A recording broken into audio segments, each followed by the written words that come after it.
Football is a simple game. 22 men chase a ball for 90 minutes, and at the end, the Germans always win. The famous words of Gary Lineker as Germany sent England tumbling out of the 1990 World Cup. Days later, the Germans would collect their third star. Lineker has updated and called back to this phrase more than a few times. They could go all the way. They've got something about them, haven't they? 64 games, 171 goals, 20-odd men, kicked a ball around for 120 minutes, and at the end, do I really need to tell you, the Germans won. Irritating at times though, isn't it? There is no denying that we're currently in the middle of a bit of a downturn in what is historically only upwards trajectory. Even still, you can never truly feel comfortable counting them out, can you? Never write off the Germans, they say. You never write off the Germans. You should never write off the Germans. I wouldn't bet against Germany. Don't do it. I'm not going to do that. You shouldn't. Never write them off. As the Brazilians know, there are 7 reasons why that is and will indefinitely remain the case. The truth is that Germans are a resilient bunch. They've survived far worse and come out on top. And so, today we look into the history of Fußball in Deutschland and perhaps find out why Germany always wins.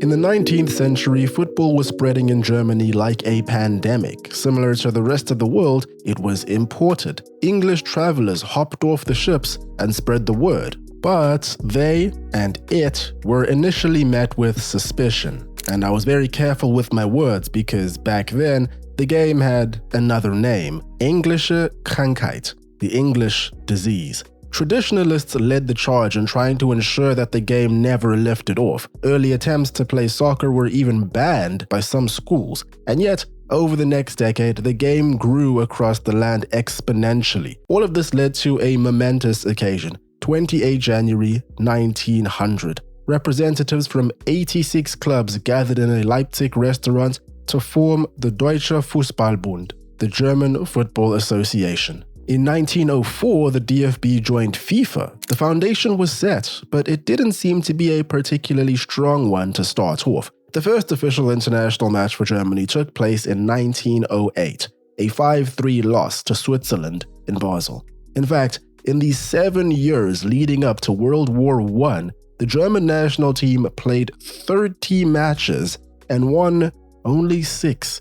An occasional bright spot did flicker, like a 16-0 win over Russia at the 1912 Olympics, the biggest win in the country's history because, of course it is. Striker Gottfried Fuchs scored not 1, not 2, not 3, not 4, not 5, not 6, not 7, not 8, not 9, but 10 in that match. It's not a bad haul, if you ask me. For obvious reasons, the goals, much like this picture, are not available in 4K. But again, even though such triumphs were rare, it didn't stop the game's growth. The 150,000 registered footballers in Germany in the early days rose to 1 million by the early 30s. And so it follows that by that time, as far as the game was concerned, this was a time of change, although not the change many expected. Politics, oppression, and confrontation would soon profoundly reshape sports, Germany, Europe, and so much more. When Adolf Hitler seized power in 1933, German football, like every facet of society, fell under the thumb of the regime. The clubs and associations would soon become Nazi-sponsored organizations, and the DFB slowly eroded to nothing. Jewish players, officials, and even club members were kicked out under racist policies. A few clubs fought as hard as they could to combat these policies. Bayern Munich and Eintracht Frankfurt were 2 examples of clubs given the label Judenklub due to their members, boards, fans, or players being of the community. These are only 2 clubs among many more that were targeted. Hitler himself is said to not have been a great football fan, but understood the role of sports in propaganda very well. Schalke, a working-class club if you ever saw one, was converted into a Nazi showpiece, held up as the model of the new Germany after dominating the domestic league through the 1930s and 40s. It's a murky history. At the 1936 Olympics in Berlin, football was on the agenda, and it was believed that a gold medal was on the cards for the hosts. After Germany smashed Luxembourg 9-0 in the opening match, the main man was summoned to attend the quarterfinals. He almost never showed face at these games, and after this, he never came back. Because the one time he does, himself, Joseph Goebbels, Hermann Göring, and Rudolf Hess were left with egg on their faces as Norway trumped them 2-0 on their way to the prize. 2 years later, in the 1938 World Cup, a so-called Greater German squad that was blended with talented Austrians after the annexation of Austria crashed out in the first round. The realities of war and oppression took its toll on everything. Many players were sent to the front lines, many never returned. Travel between cities became difficult, stadiums were reduced to rubble by bombs, and by the end of the war, the nation was barred from international competition, meaning football was not excluded from the harsh reality that all of Germany now faced, starting from scratch.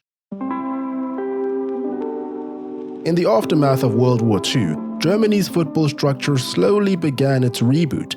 The DFB itself was refounded in 1950, but the atmosphere was still somewhat bleak. Resources were scarce. Regular people were afraid of what the future held in store. And so, it is unsurprising that, as has been the case across all walks of life regardless of social, political, economic, ethnic, or cultural difference, sports gave the people a sense of joy, pride, and escapism. Football in particular was Germany's outlet in so many ways, and arguably no event was a more powerful demonstration of this than the 1954 World Cup in Switzerland. It was here that West Germany achieved what remains one of the greatest upsets in sports history. They entered this World Cup as fodder, for lack of a better description. A mostly semi-professional squad was expected to crash and burn in the midst of a star-studded bucket of favorites. The most feared of those favorites was Hungary, holders of Olympic gold, and let me tell you a little bit about Hungary in this era. This team was simply known as Golden Team. Featuring the great Ferenc Puskás, this was perhaps one of the most influential teams pertaining to modern football. Heavy rotation and fluidity of players, such that all players can function across the pitch, as well as maintaining the intended structure. From Hungary to Rinus Michels, to Johan Cruyff, to Pep Guardiola, and beyond, the pipeline is evident. It existed in some form before this, but they practically wrote the book on what we all know now as total football. Between 1950 and 1956, Hungary scored 436 goals, played 69 games, won 58, drew 10, and lost 1. You'll find hordes of football historians and enthusiasts that will quickly tell you that this team was statistically the best international team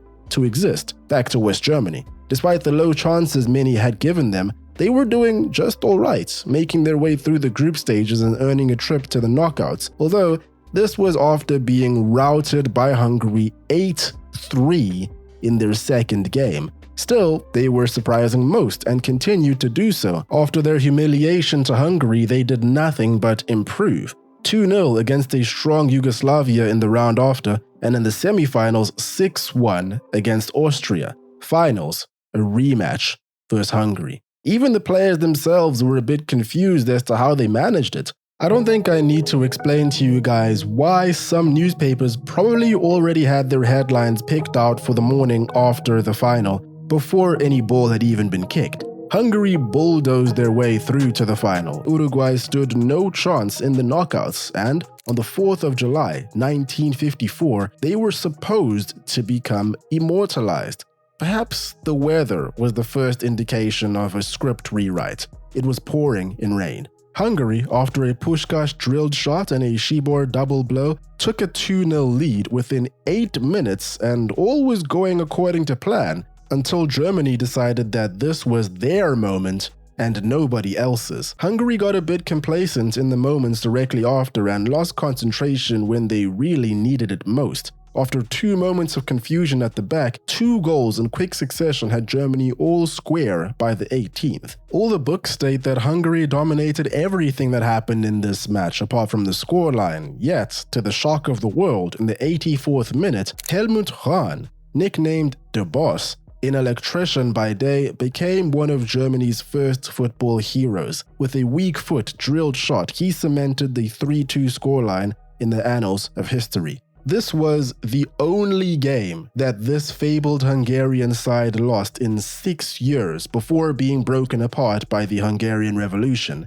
It was a miracle. Rightly so, this achievement is remembered as Das Wunder von Bern, the Miracle of Bern. After years of hardship, Germans could embrace a moment of joy. Psychologically, the win helped Germany believe in itself again. Books were made, documentaries greenlit, several films were produced. As the country began its economic recovery, the stature of the football scene rose with it. Having said all of that, this story would be incomplete without including an alleged shadow that made this victory possible. In the years gone by, there have been several studies and papers that indicate that the German national team may have been fueled by more than sauerkraut and spirit. A study of particular prominence, culminating all the previous research, was conducted by the Humboldt University of Berlin and released with the title Doping in Germany from 1950 to Today. In the research, it's alleged that amphetamines, particularly a performance-enhancing substance known as Pervitin,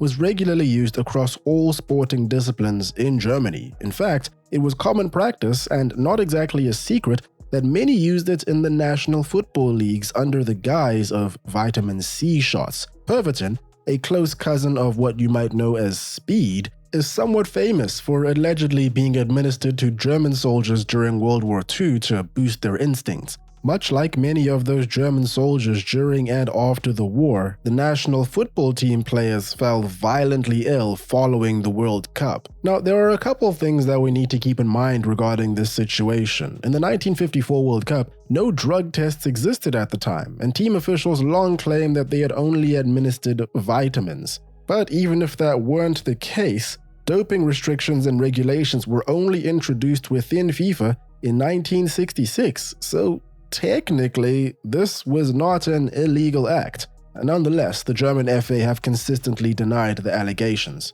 Moving along, Germany reached the semi-finals of the 58 World Cup and the quarter-finals in 62. Eintracht Frankfurt became the first German squad to reach a European Cup in 1960. It was at that point that the powers that be knew they were cooking with gas. So, in 1963, the Bundesliga was born. By the late 1960s, things were really kicking into gear. Under longtime coach Helmut Schön, the national team shifted towards a more fluid attacking philosophy. This cultural shift paid dividends in spectacular fashion. Franz Beckenbauer had emerged as the face of West German football, elegant, tactically astute, and icy cool under pressure. Beckenbauer revolutionized the game from the libero position, something between a central defender, a playmaking CDM, heck, even a striker, depending on how he was feeling. He was so good, he had license to go up as high or as low as he pleased in-game. Codename Der Kaiser, or the Emperor. Simultaneously, Gerd Müller arose as one of the world's most lethal marksmen, a master of the 6-yard box. His scoring appetite was insatiable. For Germany, his scoring record is the stuff of legend. This is a list of the top 10 scorers for the German national team at the time of recording this video. As you can see, Müller is in second place. Now, over here, we see the scoring rates.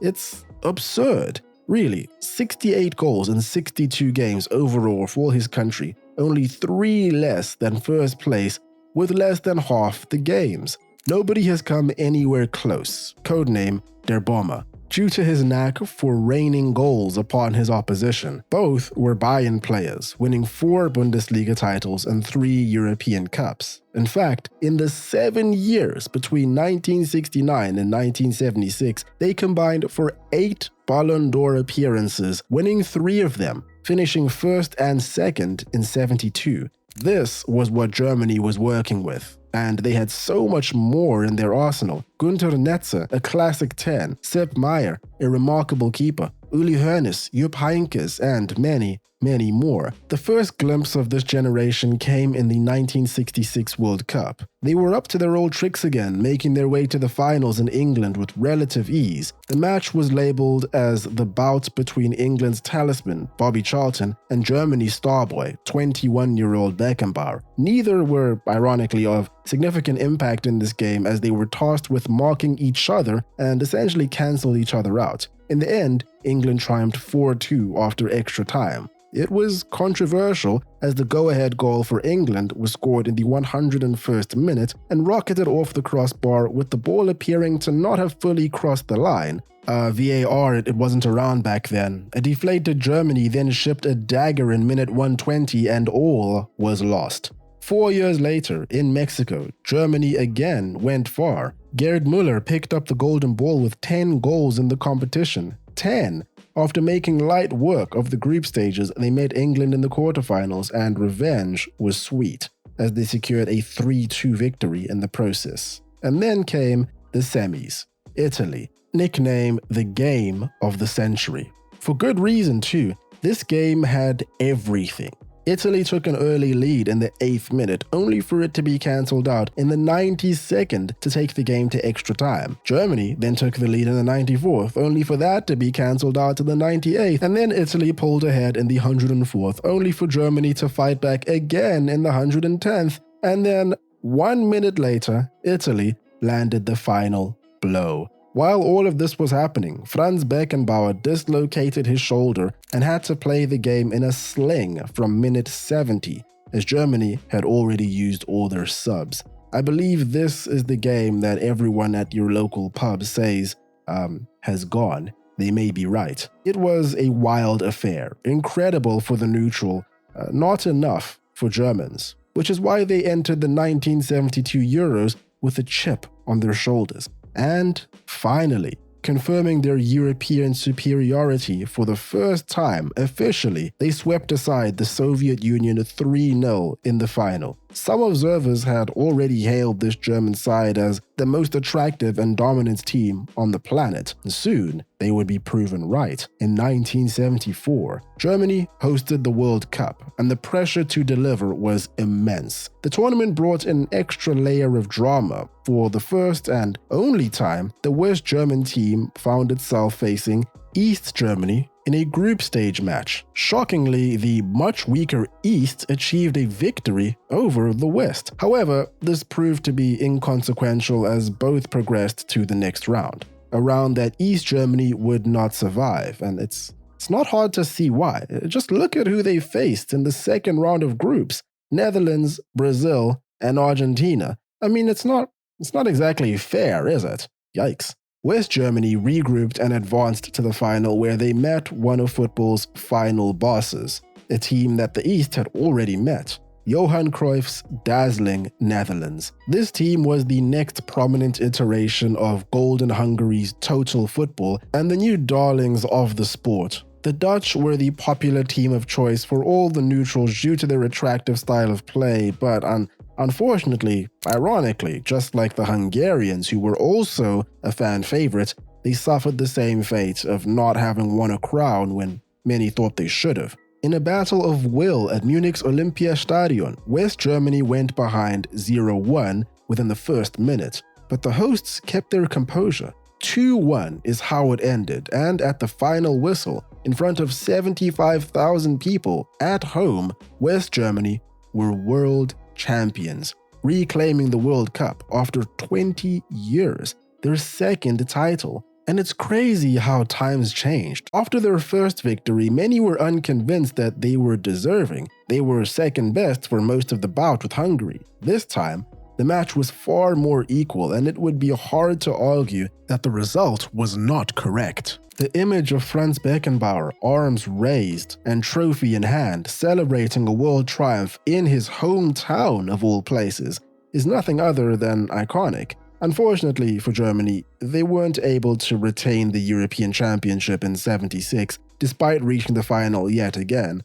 The final against Czechoslovakia ended in a 2-2 draw, where Czechoslovakia then went on to win on penalties. I only mention this loss because the winning penalty was scored by a man named Antonin Panenka. You might recognize that name because his winning penalty looked like this. Only some 20 years prior to this win, West Germany were seen as nobodies. Now, fast forward to the late 70s, they were a powerhouse. The only question that arose was, could Germany sustain this? Yes, they could. In the 80s, the new guys picked up more or less exactly where the old ones left off. Germany's second European title was secured at the 1980 Euros, signifying a smooth generational transition, at least on paper. In reality, the early 80s team under Jupp Derval relied on typical German virtues of organization and hard work, but it lacked some of the sparkle of the Beckenbauer era. In other words, it was all efficiency and mechanical, no magic. This was reflected in the Bundesliga too, and spectators were losing interest. Attendance declined, and by the mid-80s, average crowds had dropped by a third compared to the boom of the 70s. Another reason for this was one as old as time: money. The best German players were being lured down south to the very rich at the time Serie A. Actually, many of them did stay. They congregated in the same place. This decade marked the beginning of the Bundesliga becoming a one-team race, for the most part. Bayern Munich won 7 league titles between 1980 and 1990. To many people, German football became not only unattractive, dull, but also problematic. Plagued by hooliganism, a general European problem at the time, and sprouting of neo-Nazi groups attaching themselves to the game in the midst of it, the game's overall reputation was dropping. The only reason I'm saying any of this is because the national team equally wasn't gaining much outside acclaim. The 1982 World Cup, Germany, still an elite machine, made it all the way to the final. However, 2 games are remembered more infamously than others. Match number 1, the disgrace of Gijón. As you've probably noticed, a lot of games involving this country were given titles. In the second round, West Germany and Austria played out a snooze fest that was questionably mutually beneficial, a 1-0 match in Gijón, Spain. Austria had already qualified, but the win meant both teams went through and eliminated Algeria. Germany scored in the 10th minute, and the rest of the game was blatantly uncompetitive. Ever since, the final 2 matches in each group have been played simultaneously. I wonder why. Tough for Algeria. Match number 2. Night of Seville.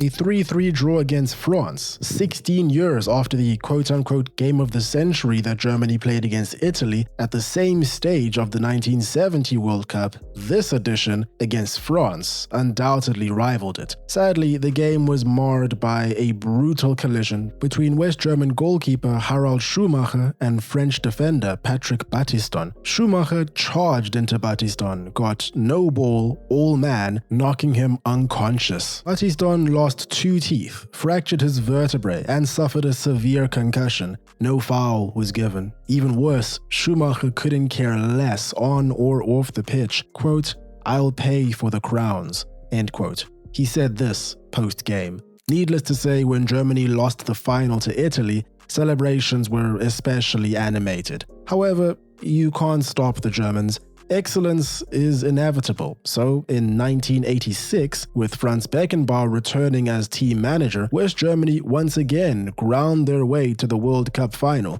No major controversy here, not by them at least. Argentina, allegedly with God on their side in a prior match, edged them 3-2 in the final. Success and expectations are a funny thing. Despite 2 stars already to their name, the critics were loud. Die Mannschaft were continuously going far, but also continuously falling out at the last hurdle. Would you believe it? There was an outcry. Until 4 years later.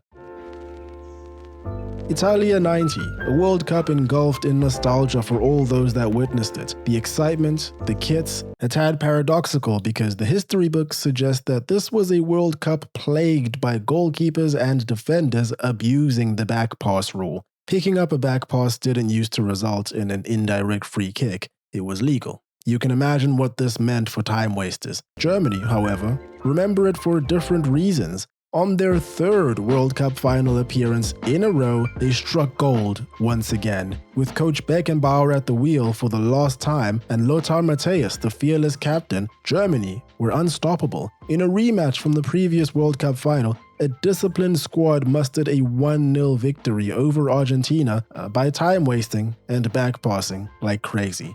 But the negativity isn't worth dwelling on. This win made it 3 World Cup titles. The Germans were now tied with Brazil and Italy. Beckenbauer had already reached deity status. This one put him well over. There was even more significance to come. As Matthäus hoisted the trophy in the Roman night sky, this win marked the last time the world saw a West German team reign as champions.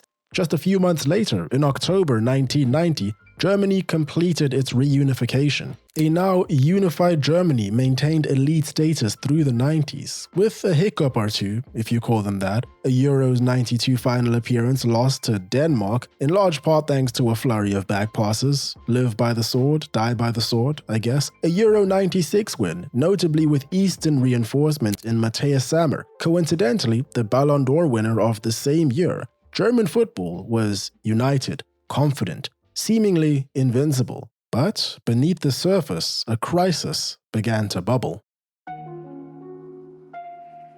The summer of 2000 marked a depression. Germany's Euro 2000 exit included no wins whatsoever and a 3-0 thrashing by Portugal's reserves. It was labeled a disaster. If you've been following along, Germany were no strangers to rough patches, declining popularity, or decimation of their sporting infrastructure. Despite this, there's always been this sense of inevitability around them. That sense, it was starting to fade away, because by the turn of the century, it didn't seem that easy anymore to win. The world was changing. Other nations had caught up. France had won the '98 World Cup, a tournament Germany crashed out of in the quarterfinals, with the squad filled to the brim with youthful talent. And Germany's problems ran deeper than aging players. They had youth on their side too. Their infrastructure was just lacking somewhat. They had become complacent. What followed was a process referred to by German football writer Raphael Honigstein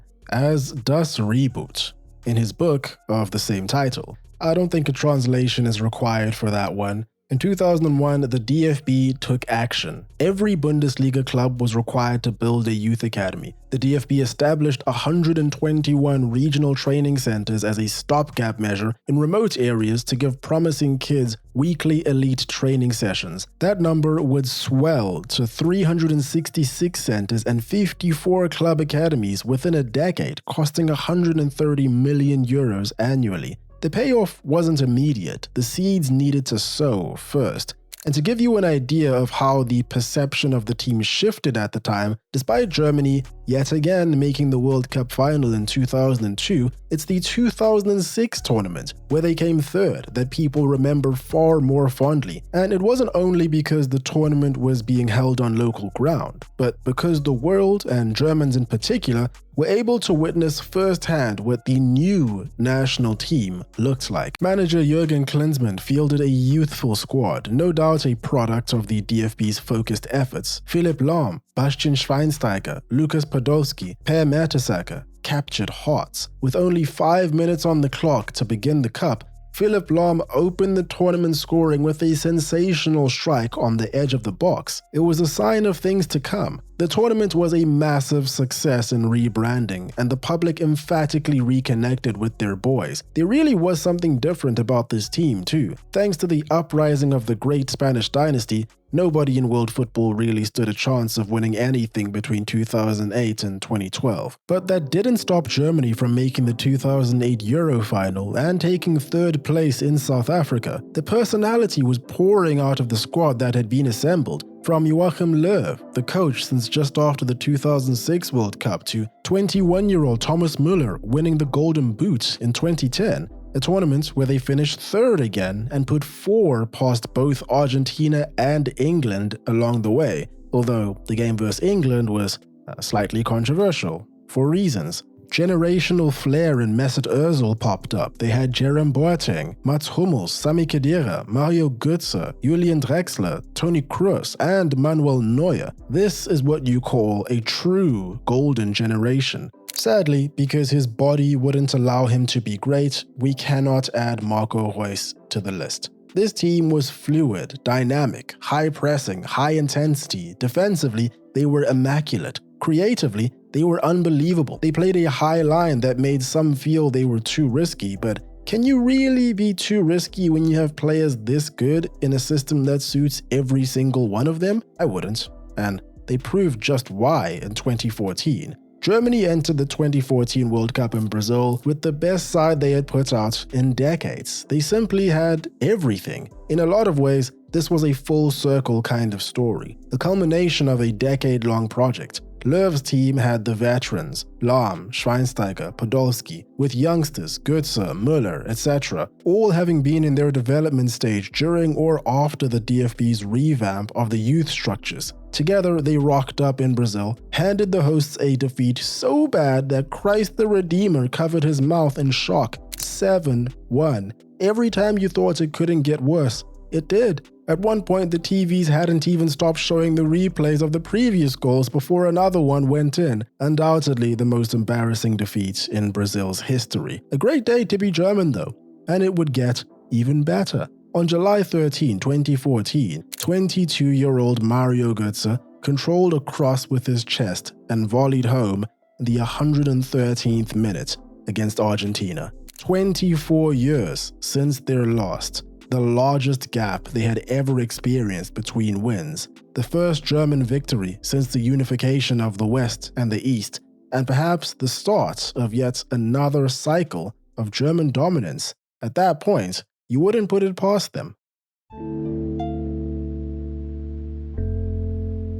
I don't want to spend too much time on this section because I feel that it takes away from the general message I'm trying to convey here about Germany's unbelievable history of triumph birthed from adversity. And the reason for that is that it's undeniable that we are currently living in somewhat of an unprecedented era for Die Mannschaft. Since the 2014 World Cup, it has more or less been disappointment after disappointment for the national team. Both 2018 and 2022 have yielded group stage exits. As Argentina saw a resurgence, Spain, France, Portugal, and more produced wonderful, nuanced talent. Germany has fallen to the side somewhat.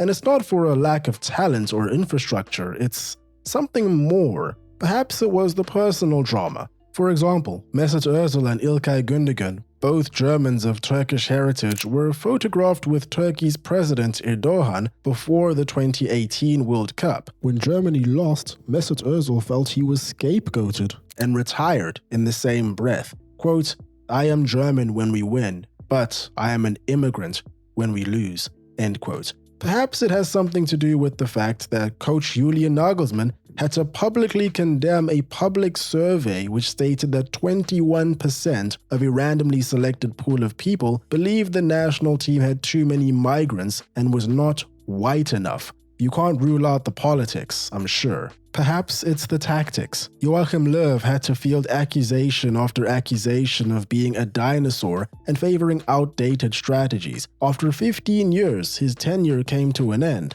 Hansi Flick, his former right-hand man who won the World Cup as his assistant, took charge. He didn't fare much better. Before their first match of the 2022 World Cup, players posed covering their mouths, protesting FIFA's ban on the One Love armband in Qatar. They were then eliminated at the group stage after what was proven to be a short protest. As of 2025, Germany faces a strange period. Times are strangely trying for a team so used to glory. But fret not. If you let the past guide us, you'll realize that when pressure mounts, Germany always finds a way to reinvent itself. What's certain is that this team carries a persistent threat. What's certain is that you can never count out the Germans.